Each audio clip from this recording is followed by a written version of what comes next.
Good morning, everyone. Today, I wanted to talk a little bit about one thing in particular. So, we are taking our 3 kids to a children's fun land. It's an indoor playground. And while we were making these plans, I thought real hard about when Christopher first came home. And someone had said that it was too bad that he wouldn't be able to do things because we were worried about him getting sick. So, I wanted to talk about this little imaginary bubble that sometimes we put around our kids. And don't get me wrong, sometimes you have to, right? When we come close to a surgery date or things like that, we are very careful. But other than that, we do not keep him in a bubble. We allow friends over. We let the adults that come into our house hold him. We do ask that if people have the flu or had it in the last day or two to not come by. But keeping him in a bubble now, and this is not the idea of everyone. And again, this is me as a mom of 3, talking.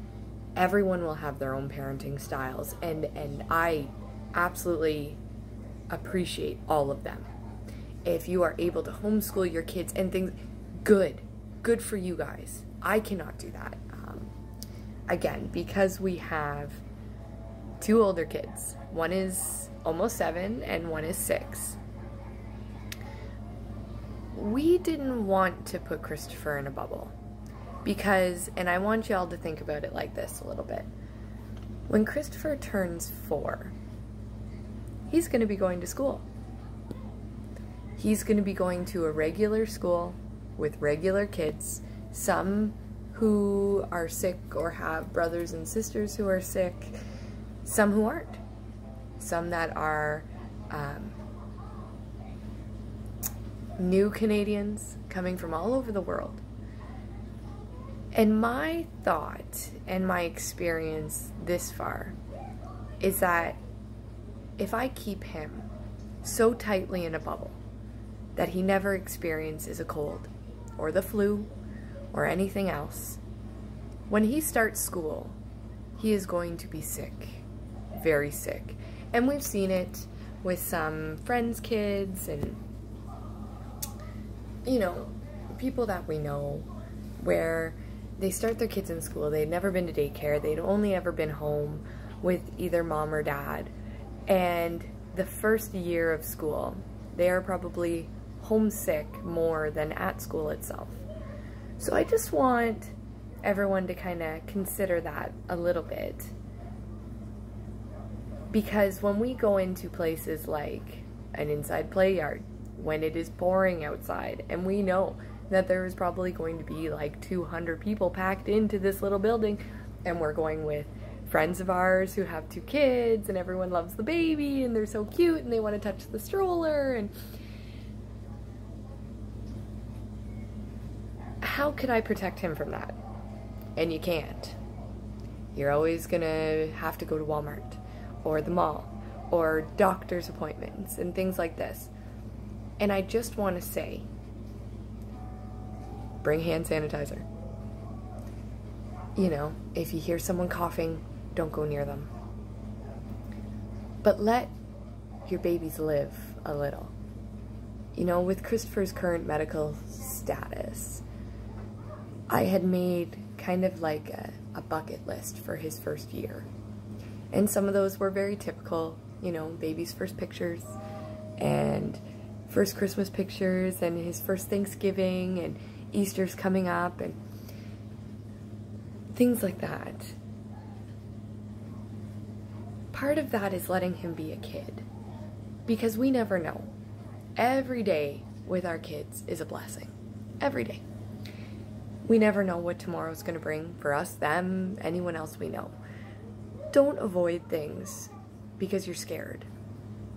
Let them live because you're scared. You know what I mean? It was something that we didn't really, well, I thought I was scared, and I wanted to keep him home and safe and in this bubble. And my husband said to me one day, he's like, why?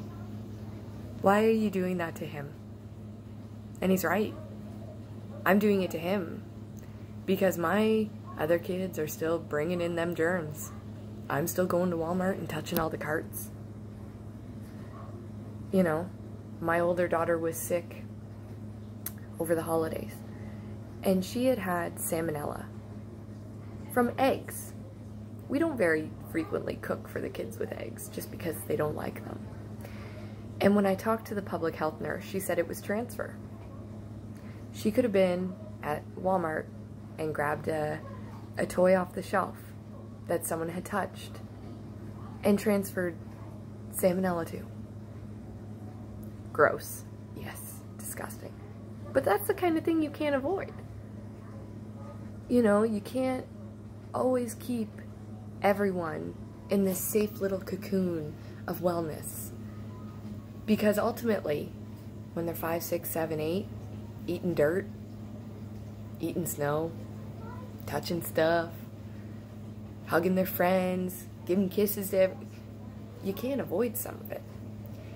So just a little food for thought for the new moms coming in, or the moms that have been very cautious with their children but are having another one.